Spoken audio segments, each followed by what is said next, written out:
হয়, মা বাবার অসন্তুষ্টিতে আল্লাহ অসন্তুষ্টি হয়। নবীজির এই জবান মোবারকের দ্বারা এই কথাটা বলেছেন। সাহাবীদের সামনে নবীজি এই কথাটা বলেছেন। এই কথা বলার কারণ আছে। একজন বৃদ্ধ সাহাবী নবীজির কাছে তার ছেলেকে হাতে ধরে নিয়ে আসলেন। একজন বৃদ্ধ সাহাবী তার সন্তানকে হাতের মধ্যে ধরে নবীজির সামনে নিয়ে আসলেন। নবীজির কাছে বিচার দিলেন, ইয়া রাসূলুল্লাহ, এটা আমার ছেলে। এই ছেলেটা যখন ছোট ছিল তখন আমি ছিলাম যুবক, তখন আমি কামাই রুজি করতাম। এই ছেলেকে আমি 2 হাতে টাকা পয়সা দিতাম, ছেলে খরচ করত, যা চাইতো তাই আমি দিতাম। কিন্তু এখন আমি বৃদ্ধ হয়ে গেছি, কামাই রুজি করতে পারি না নবী গো। কিন্তু আমার ছেলে কামাই করে আমাকে টাকা পয়সা দেয় না চলাফেরার জন্য, পকেট খরচের জন্য। নবীজি ওই ছেলের দিকে তাকায় বললেন, ওই ছেলে তো নবীর সাহাবী।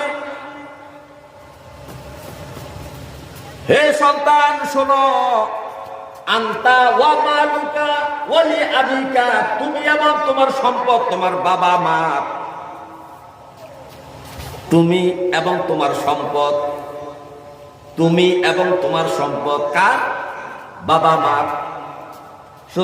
সুতরাং তোমার বাবা মাকে টাকা পয়সা দিবে, যা কিছু প্রয়োজন সব কিছু তুমি ব্যবস্থা করবা, যেভাবে তোমার ছোটবেলায় তোমার ব্যবস্থা করেছে তোমার মা বাবা।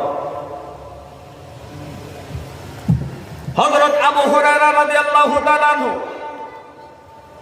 নবীর কাছে আসলেন, আয়েশা অভিযোগ করলেন, ইয়া রাসূলুল্লাহ, আমার মা আমাকে মারছে।